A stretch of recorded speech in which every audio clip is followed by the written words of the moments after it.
In the world of pro football, few stories are as intriguing as that of JuJu Smith Schuster. From the young phenom to a social media sensation, he has had an interesting journey. JuJu burst onto the NFL scene in 2017 as a 20-year-old rookie with the Steelers. His bubbly personality and highlight reel plays quickly made him a fan favorite. In his second season, he reached the pinnacle of his career with an impressive 1,400 receiving yards and earning a Pro Bowl selection. But as the saying goes, what goes up must come down. His career trajectory took an unexpected turn after the 2018 season. The departure of AB, injuries, and changing of team dynamics all played a role in his declining production. Once a rising star, he suddenly found himself struggling to replicate his early success. Off the field, JuJu's love for social media became both a blessing and a curse. His TikTok antics, including dancing on opponent logos, sparked controversy and earned him the nickname TikTok Boy, which left many questioning if he even wanted to be a football player. We've been misreading JuJu as this happy-go-lucky guy when really he wants to be a rat. Like that's what he wants to be, like the pest. As we take a look back into JuJu's story, we'll explore the pivotal moments that shaped his career. From his record-breaking performances to a fumble that potentially cost the Steelers a playoff spot, and to recently being released by the Patriots after only playing one season on a 3-year deal. Each chapter reveals a new layer of this guy. So what really happened to the NFL social media star, and where does his journey go from here? JuJu's entry into the NFL was nothing short of spectacular. In 2017, the Steelers selected him in the second round of the draft, making him the youngest player in the league at just 20 years old. He was coming off a decent career at USC. Over 3 years with 40 games played, he had just over 3,000 yards and 35 touchdowns. So from the moment he stepped onto the field as a Steeler, it was clear that JuJu was something special. His rookie season was filled with highlight reel plays and record-breaking performances. In Week 8, JuJu got his first career start against the Detroit Lions and seized the opportunity. Through the first 7 weeks, his highest game was only 4 catches for 58 yards. But in that Week 8 matchup versus the Lions, he caught 7 passes for a $193 and a TD. This breakout game put the entire league on notice, and a star was born. Another memorable moment from JuJu's rookie year came in Week 13 against the Cincinnati Bengals, which seemed like a payback type of play for his role model, who he shared the same locker room with. JuJu and AB relationship began as a classic mentor-mentee dynamic when JuJu entered the NFL as a rookie. He looked up to AB, eager to learn from him. JuJu even reached out to him before even signing with the Steelers for advice on how to succeed in the NFL. You know, when I first got there and I was in college, you know, he was a role model to me. I DM'd him. I always hit him up, like watch his videos. You know, he's a stud. You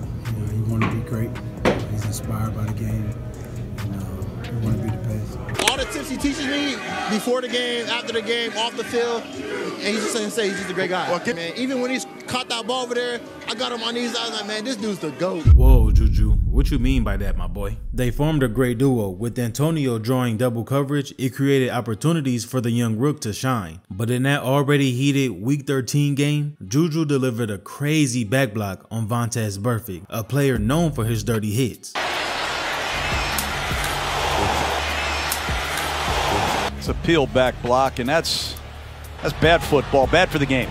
You have to say it was dirty because by the rules it was dirty because there was contact, helmet to face mat. But guys, it was barely dirty. Like, it was a little bit too high. Because the minute you stand over his body and you're taunting him, you're bringing attention to the illegality of what you just exercised. While the hit was controversial and resulted in a 1-game suspension, it gained JuJu love by the Steeler fans, who saw it as karma and justice for Vontaz's past actions on other players and even his mentor Antonio. And when asked about it after the game, AB loved the block. More of a believer in karma now than karma. Karma. JuJu's block. I like that. I like that. And while JuJu was at home serving his 1-game suspension, he was asked questions about how he felt about the block, and he thought it was legal. And I didn't know it was 55 until, you know, after I was like, oh, I hit 55. It's Vontaze Burfict. So I was like, dude, one of the most dirtiest players in the game. I was just trying to make a block. I hit him. I felt like it was a clean hit. You know, I think at the end of the day, I shouldn't have got fined and suspended at the same time. By the end of his rookie season, JuJu had racked up 917 receiving yards and 7 touchdowns, leading all NFL rookies in receiving yards. To compare his stats to other rookies that season, he finished second in receptions with 58 behind Cooper Kupp. Receiving yards, he ranked first obviously, and with 7 touchdowns, he finished first. It is also worth noting that JuJu outperformed several receivers drafted before him. Selected 62nd by the Steelers, he outperformed quite a few guys that went in the first round. In 2018, he had his best season to date, having nearly over 1,400 receiving yards, which earned him a Pro Bowl selection. He seemed poised to become the next great Steelers wide receiver. His performance on the field, combined with his larger-than-life personality off of it, made him an instant fan favorite in Pittsburgh and across the league. But it wasn't just his on-field performances that caught people's attention. JuJu quickly became known for his infectious personality and willingness to connect with his fans. He embraced social media like no other player had before, giving his fans a real inside look into his life both on and off the field. Taking a look at his YouTube channel, you wouldn't even know this dude was in the NFL, uploading content like partying with random people in Pittsburgh to hanging out with celebrities like Lil Yachty and LeBron, even uploading gaming content. It was just real genuine content, posting vlogs like every other YouTuber. He was noticed by FaZe Clan for his Call of Duty content, which is a social media group that is well known in the gaming world. He even signed with the group, and during the offseason, he moved into the FaZe content house in LA, further cementing his status in the gamer world. He collabed with other YouTubers in videos like Danny Duncan, bridging the gap between sports and entertainment in a way athletes had not done before. But truth be told, JuJu didn't even like the idea of taking the social media world seriously at first. Before all of this and his TikTok antics years later, JuJu was aware of social media but didn't like the idea of taking it seriously. It was during his junior year at USC that he began to see the potential as a platform for engagement and personal branding. This man here, Karan Gill, played a crucial role in motivating JuJu to embrace social media. Karan was a student who worked in the Trojans recruiting office and shared JuJu's work ethic. Gill constantly encouraged him to get involved with Instagram at the time, highlighting how it could enhance his connection with fans and help build his brand. From that moment, Karan became JuJu's personal manager and social media advisor. They maintained a close working relationship and would frequently call or FaceTime each other to brainstorm ideas for social media posts. Once JuJu started taking social media seriously, he began to view it as an essential tool for his career. He recognized that it could serve not only as a way to engage with his fans, but also as a means to showcase his personality and interests beyond football. I love to show my personal side on my, my fun side, what I do in my free time. Playing Fortnite, do a lot of, video games, streaming Twitch, and making YouTube videos. I think a lot of guys, in the NFL, and they just post a lot of working out videos, which is nothing wrong with that, But what do they like to do on their free time? Do they like to travel the world? Do they like to just stay home, watch movies? I think a lot of their fans would love to see that and just get on a more personal base. But because how foreign being this active on social media was in the sports world, this approach will later come to haunt him. The beginning of the actual downfall can be traced back to the 2019 season, a pivotal year that marked the start of his struggles in the NFL. But if we back it up just a little bit to the end of the 2018 season, there was conflict that started to arise in the locker room in Pittsburgh. As JuJu began to shine, AB resentment grew. JuJu increased targets, his growing rapport with his quarterback Big Ben, and the rising popularity among fans all contributed to Antonio's hatred. The turning point came at the end of the 2018 season, when JuJu was voted the team's MVP. This accolade, which had been previously Antonio's domain, seemed to be the final straw. In week 15 that year, the Steelers needed to win out to clinch a spot in the playoffs. With a late score by the Saints with about 1:20 to go, Big Ben just needed to take the offense down the field in field goal range for at least a shot at OT. In the game, JuJu had 11 receptions for $115 and AB had 14 receptions for $185 and 2 TDs. Safe to say AB was balling that game, but quickly making their way down the field, just needing 7 yards. Bro could do nothing but just sob on the sideline. The young sophomore receiver was devastated with his mistake and even took the blame for the L. This feeling sucks. I've never felt this feeling before, and it's tough to go out like that.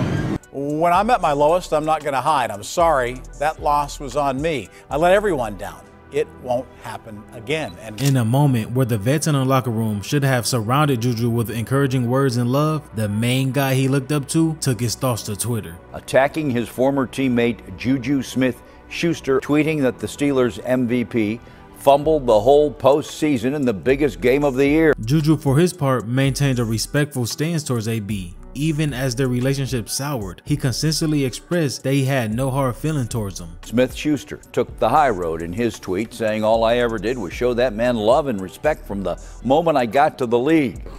I'm not worried about what he has going on in his team. I wish him nothing but the best. He's a great player. But moving on to the 2019 season, with the departure of Antonio no longer drawing double coverages, defenses were going to be able to focus their attention on JuJu, and he was now looked at as receiver 1. And questions began to surface on how he would be able to handle the change. But he never made it about himself, always a true team player, and didn't really care about the individual stats or accolades. I would take 5 catches for 30 yards and win the game, and it had, 10 catches, 2 touchdowns. It's not really about, myself at the end of the day. It's about, getting the Super Bowl. When you're the dude on the team that everyone focuses on, you face the best corner, you face the best of the best, you get the double teams. I'm a young dude in the room, but I'm very vocal. It's my time to step up to be a leader. And what I mean by leader, I'm getting everybody on the page. The first signs of trouble emerged early in the season when Big Ben suffered a season-ending elbow injury in week 2. This unexpected turn of events put JuJu into a challenging position. No longer was his 1-1 punch partner Antonio Brown there. We always call each other the 1-1 punch. It's never a 1-2 punch.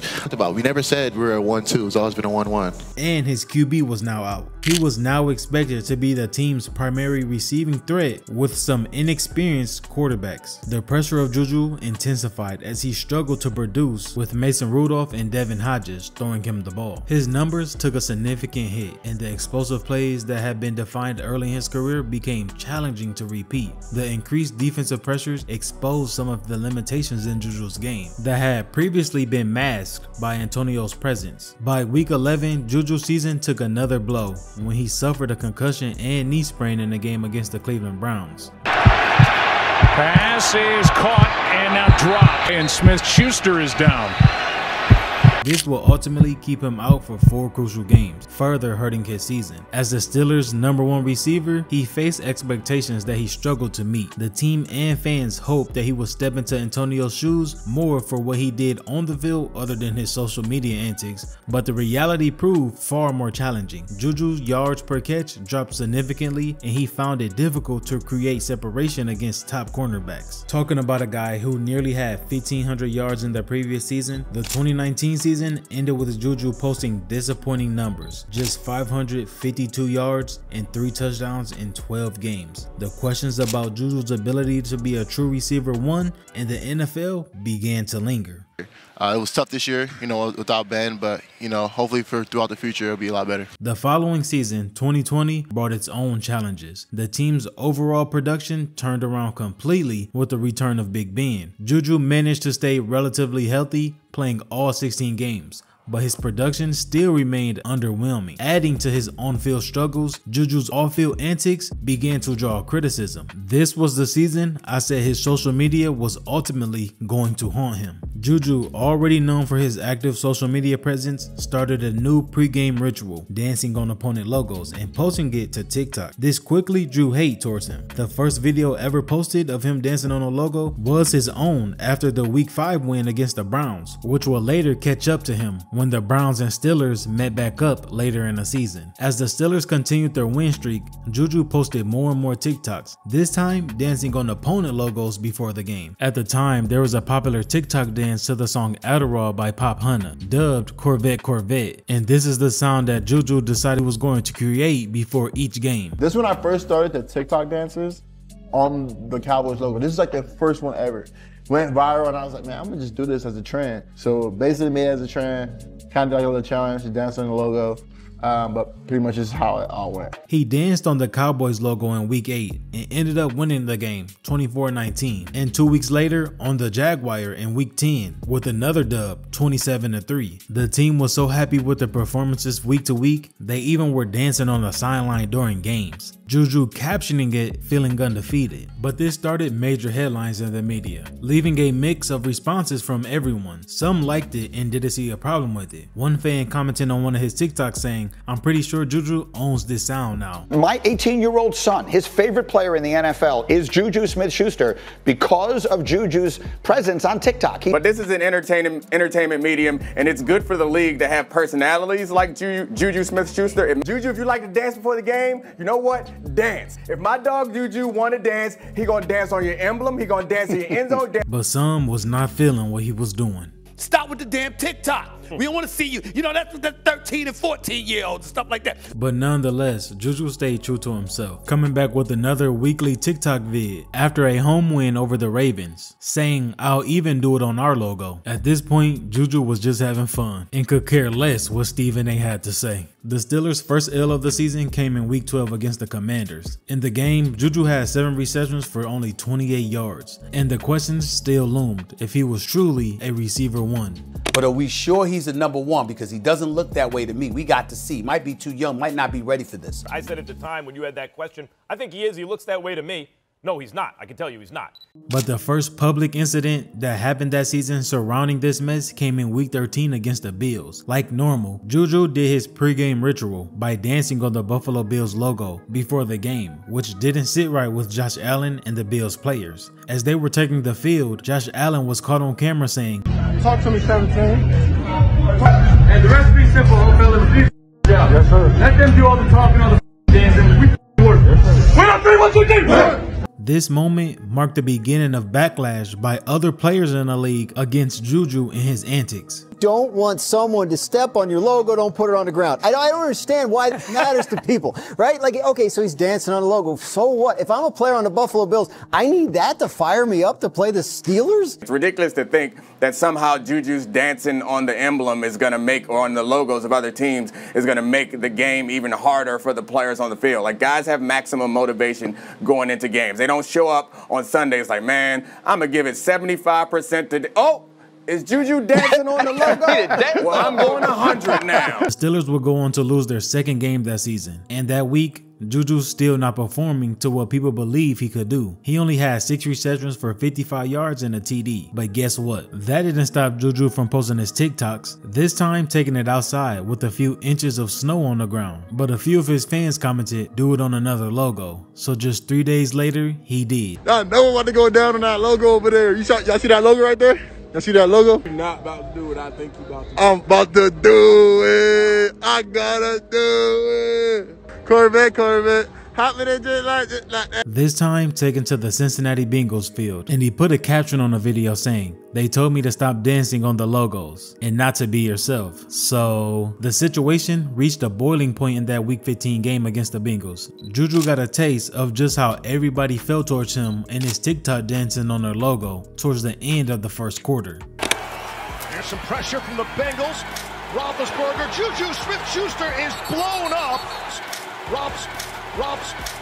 That hit set the tone for the rest of the game. The Steelers lost 27-17 and were on the 3-game losing streak. JuJu once again was absent on the stat sheet with only 3 receptions and 15 fucking yards. Was that one memorable for you?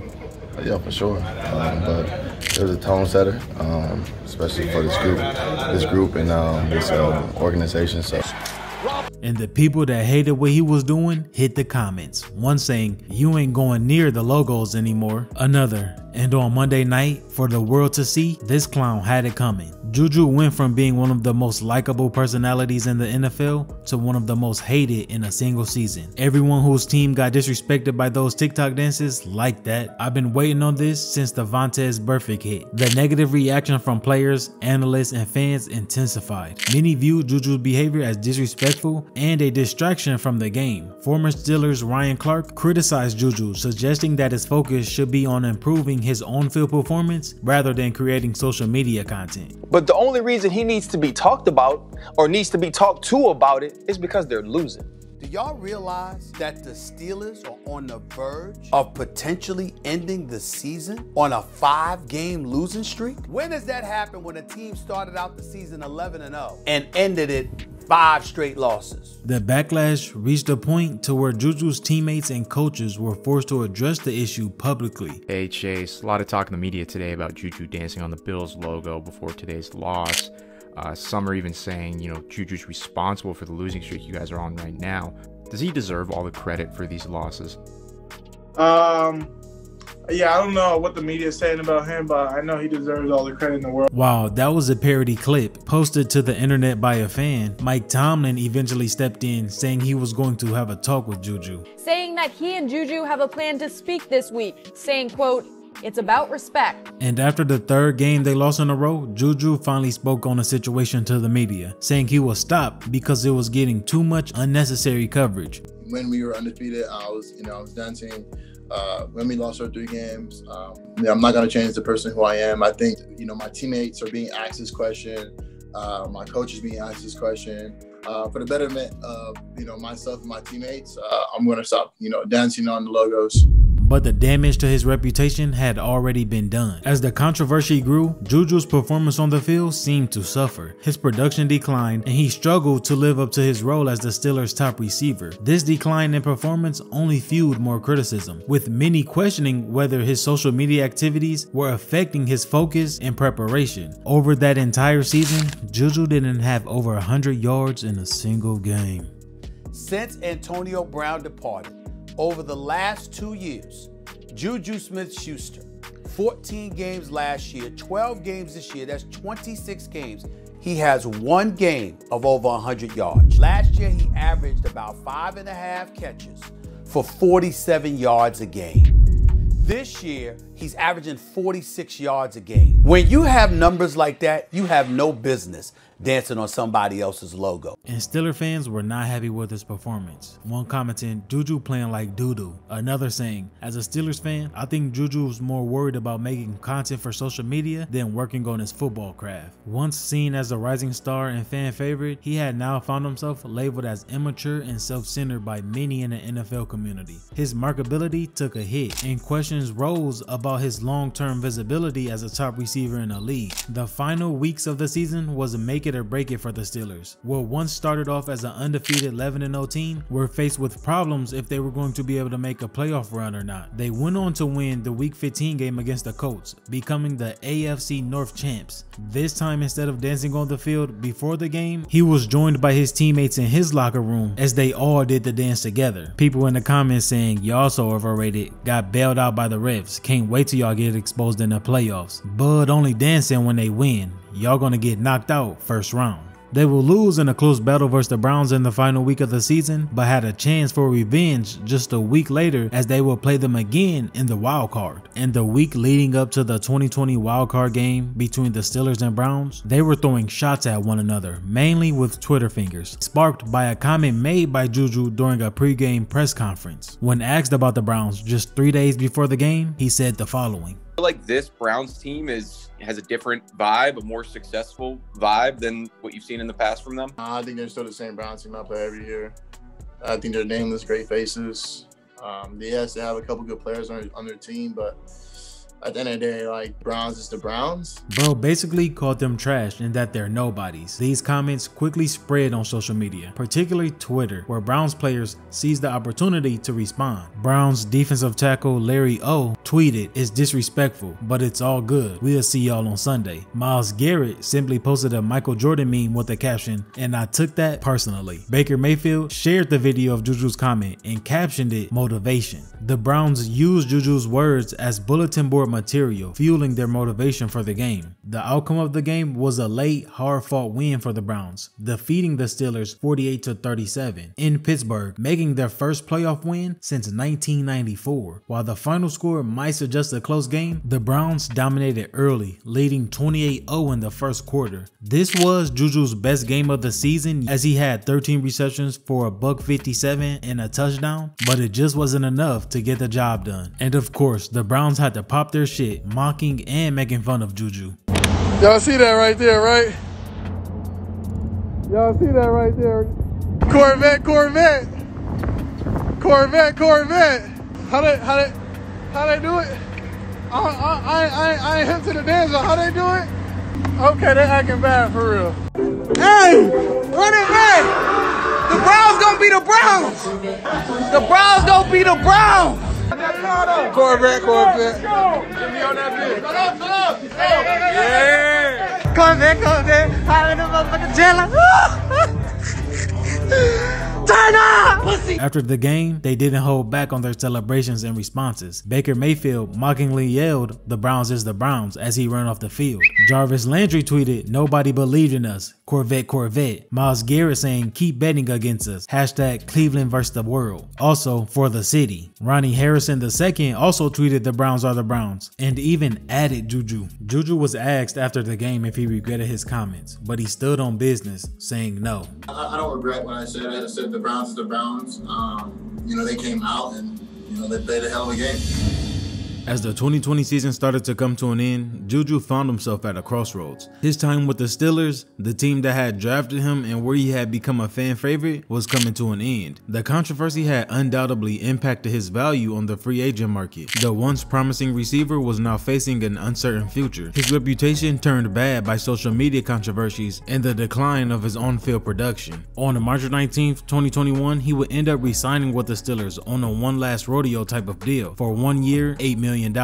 But just 2 weeks before the season opener against the Bills, JuJu was back in the news for his TikTok antics once again. But this time, it wasn't for a dance on any logos. He was doing the milk crate challenge that was viral at the time, where people stacked up milk crates and would try to get across without falling. A trend that TikTok actually banned the entire challenge because of safety concerns. This is obviously a huge trend on social media, and so JuJu probably does big numbers, and it puts more money in his pocket. You know, the Steelers brought him back for 1 year, kind of on a prove-it deal, and to me, it's further evidence that he does not have every every egg, Bob, in the football basket for this year. And when JuJu decided to upload his, there were mixed reviews in the comments. Bro was doing it on grass. Y'all acting like it was in a parking lot. People seriously have a problem with this? Wow. This dude is starving for attention. If competing for a championship was his ultimate goal, he'd never risk twisting an ankle on a dumb social media stunt. He clearly has spotters. What's the big damn deal?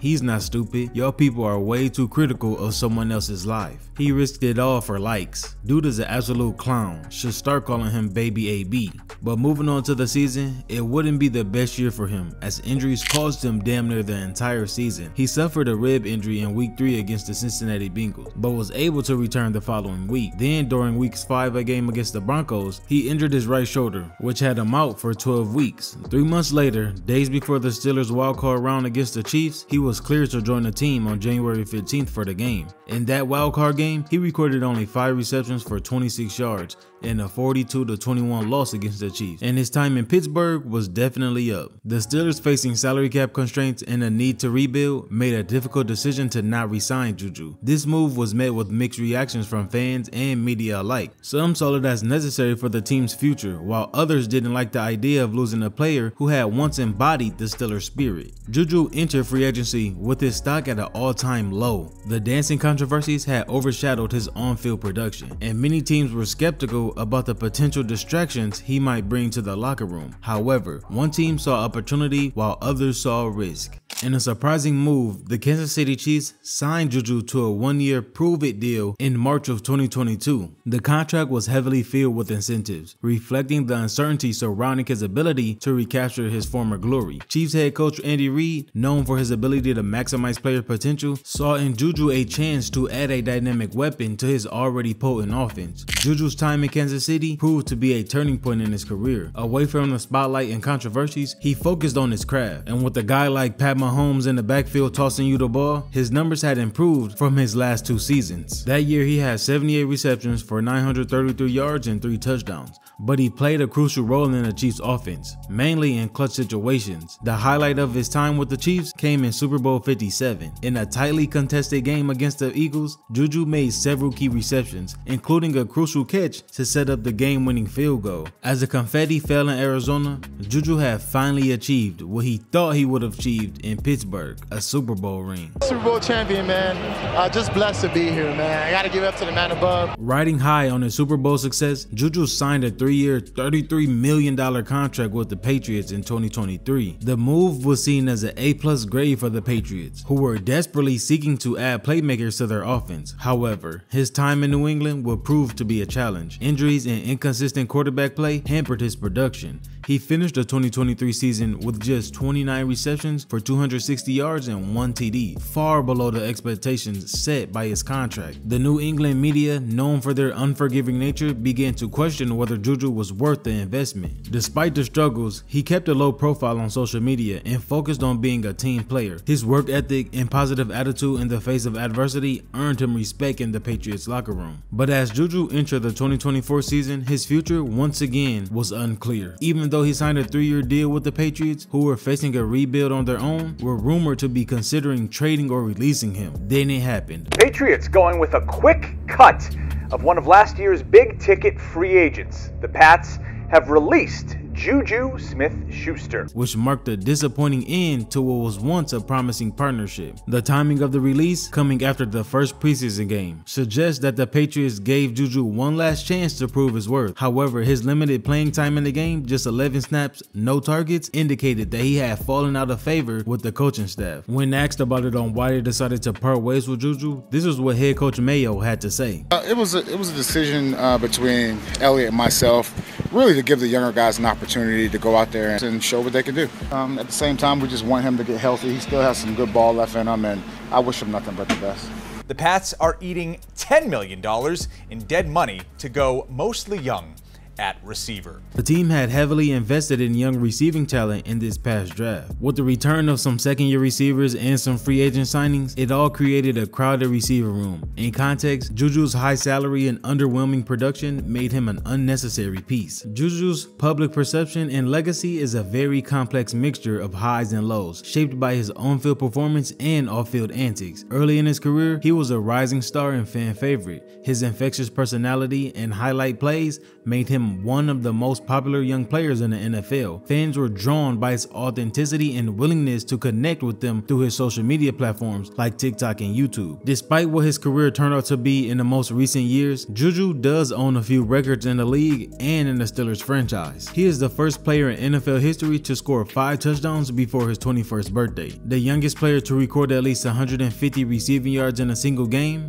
youngest player to reach 1,500 receiving yards, and the youngest rookie wide receiver to score a touchdown since the AFL and NFL merge. In some Steelers franchise records, he has the longest touchdown reception in franchise history with 97 yards. Youngest receiver to record over 1,000 receiving yards in a single season in 2018, and the fewest games needed to reach 1,500 career receiving yards with only 21. However, as his career progressed, JuJu's public image began to shift. His social media presence, once celebrated for getting to know another side of an athlete that they don't show, started to overshadow his on-field accomplishments. The dancing and challenges became a problem, with many viewing them as disrespectful and unprofessional. Currently, JuJu's football career is at a crossroads.